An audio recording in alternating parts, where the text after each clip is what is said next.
What's going on, frauds? I'm going to be going over the fighters of the year. There can only be one true fighter of the year, and this list is 100% objective, straightforward, pure 100% facts.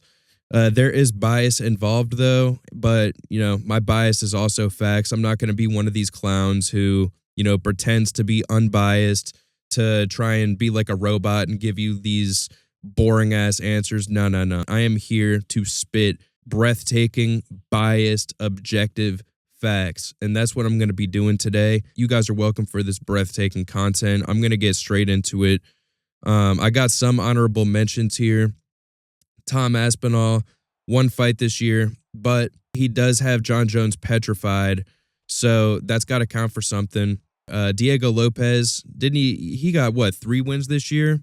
He's climbed his way back up after beating the shit out of Movsar Evloev and getting robbed. Movsar Evloev just loves robbing people these days. His last 3 fights over the course of the last 2 years, since he's very inactive as well, all robberies. It's very interesting. But yeah, good for Diego Lopez. He just lapped Movsar Evloev, and that's just very impressive. I love seeing inbreds get one-upped. It makes me very happy. And Carlos Prates, 4 wins this year, all knockouts. This guy's an absolute tank. I love watching him fight. He's just like a little 170 Chad Lux Pereira who just has the touch of death in his hands. I love seeing Neil Magny get flatlined. I'll never get tired of seeing it. The hairline got knocked back another couple inches. So that's all fun. And he definitely, man, if he was not injured, he absolutely would have slept Shavkat Rakhmonov, and he would have become fighter of the year, honestly. He would have skyrocketed up this list. Anyone with a brain knows that he would have absolutely dealt with Shavkat. Only a retard would disagree. So, with all that being said, those are the honorable mentions. I'm going to get straight into the top 5. Number 5, I know this might be surprising. You guys are going to be surprised hearing that he's this low. Belal Muhammad. Listen, did he only get 1 fight this year? Yes, he did. But that's not his fault. He would have gotten a lot more fights if Leon Edwards was not ducking him, and if he didn't take that bullshit irrelevant fake fight with Kobe Covington, and if he didn't only fight once a year. Belal is someone who likes to remain active. And, that's been proven. But, what you can't expect him to be active over the past year when he's the number 1 contender and the champ is ducking him. There was good reason why Leon Edwards was ducking him, because the payback was coming for that weak-ass eye poke. Belal Muhammad absolutely mogged this clown on home soil, completely embarrassed him, saved the welterweight division. Now the welterweight division is entertaining again. Now the champion has aura again. No more of this corny, auraless fraudulence that we were seeing over the past years.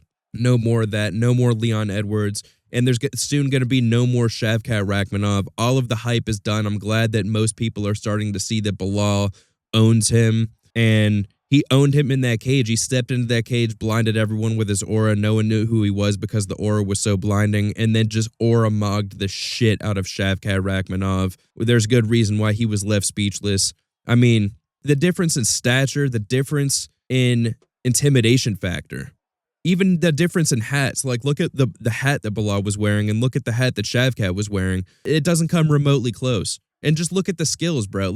Belal not only dealt with Leon with ease on home soil, he talked a lot of shit and he backed it up, and he showed mercy on Shavkat. He easily could have stepped in there and disposed of him at UFC 310, even with a limp-ass foot, but he chose to have mercy on him, and he chose to let him bide his time.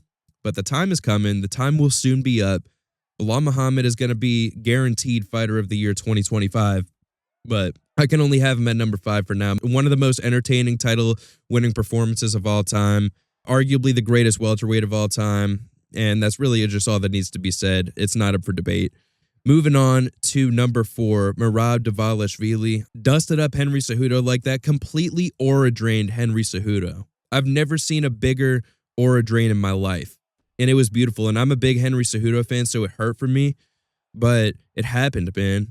And then he just went ahead and dusted Sean O'Malley after Sean O'Malley was talking all that shit about Merab, being trash, saying he's going to be easy work, saying that he wears a size 4 or some shit. This man is so fucking corny. I'm so happy that we no longer have to tolerate this fake ass clown of a bantamweight champion. Now we have a real bantamweight champion who's going to be disposing of this inbred, undeserving fraud named Umar Nurmagomedov.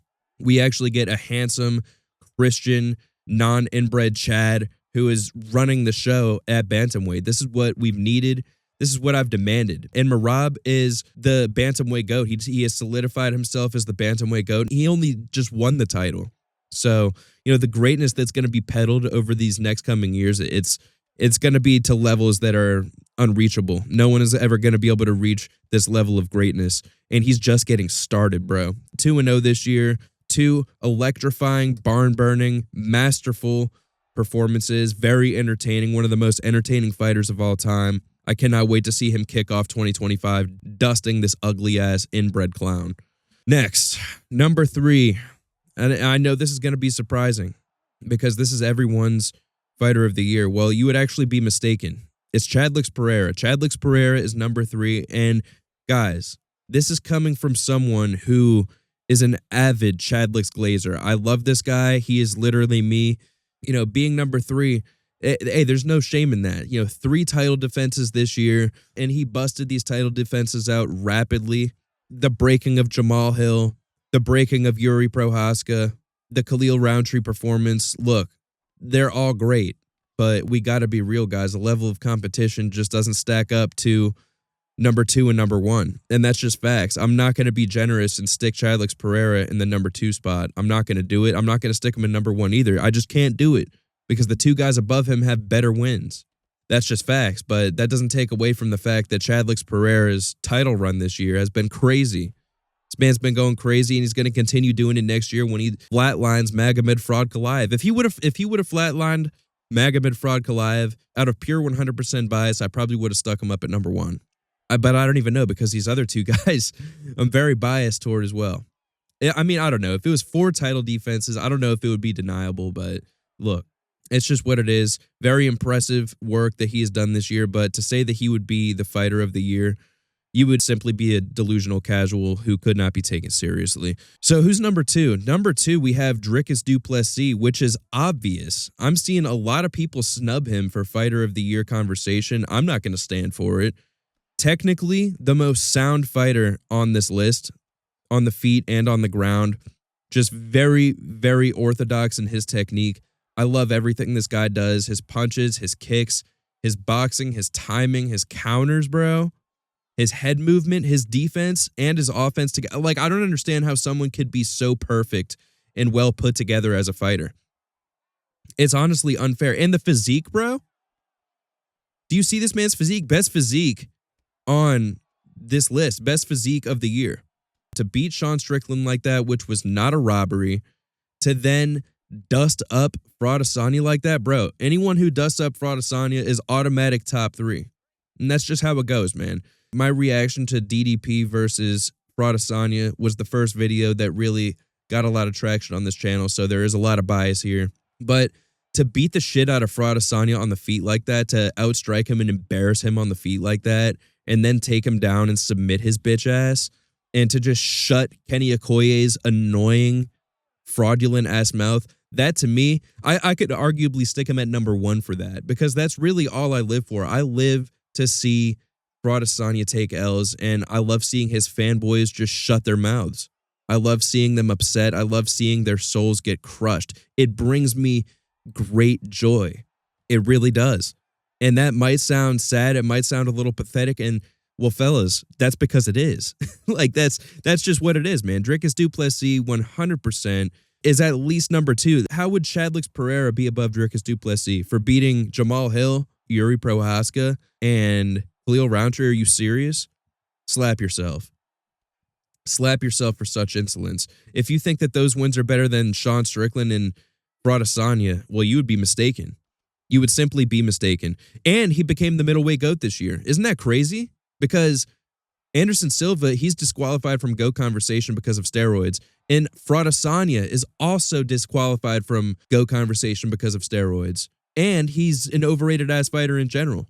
So, beat the so-called middleweight GOAT this year, dusted up his daddy earlier this year, and he's going to do it again come February. I think, they're fighting in February. Yeah, bro, all of these fighters of the year, they're going to be making the rounds in 2025 as well. They're going to be up even higher, up even fatter. So yeah, number 2, Dricus du Plessis, not up for debate. Y'all already know who number 1 is, though. I mean, this to me is so obvious. You know, people say that it's between this person and Chadlix Pereira. You know, I've already debunked that narrative. It's actually between DDP and this man. It's Ilia Topuria for obvious reasons. Defeated the featherweight GOAT in February, dusted him, knocked him out cold, which had never been done before. And don't come at me talking to me about Islam Makhachev. No, that was CGI. This, though, this was real. This was real shit. This broke me and remade me as a man. One of the most beautiful title-winning performances I've ever seen. I mean, I was a big fan of Chad Alexander Volkanovski. No, I am a big fan of Chad Alexander Volkanovski. I am. You know, that fandom has been replaced by Ilia Topuria. This guy is everything, bro. He's got the sauce on the mic. He's got the aura. He's got the tattoos, the look in general, the hairline, the eyebrows, the face, very handsome, and the fighting ability. The best hands in UFC history, not up for debate. And then to knock out Max Holloway, bro. To knock out Chad Alexander Volkanovski and Maximus Holloway in the same calendar year. You're going to tell me that that's not fighter of the year? Well, you would simply be very stupid, and you can't be taken seriously if you think otherwise. You can't. Look, if any of these fighters got even 4 title defenses each, it still wouldn't amount to what Ilia Topuria has done. That's just what it is. He is the king of 2024, the best fighter of 2024. It cannot be refuted. Dude, all I got to say, again, knocked out Chad Alexander Volkanovski, knocked out Maximus Holloway in the same calendar year and made it look easy. And no one is beating him. I can't wait. Dude, I am hoping and praying. Look, I know that Movsar Evloev does not deserve a title shot. Diego Lopez does over him, without a doubt. But I hope this is the only time I will want an inbred to get a title shot over someone who really deserves it.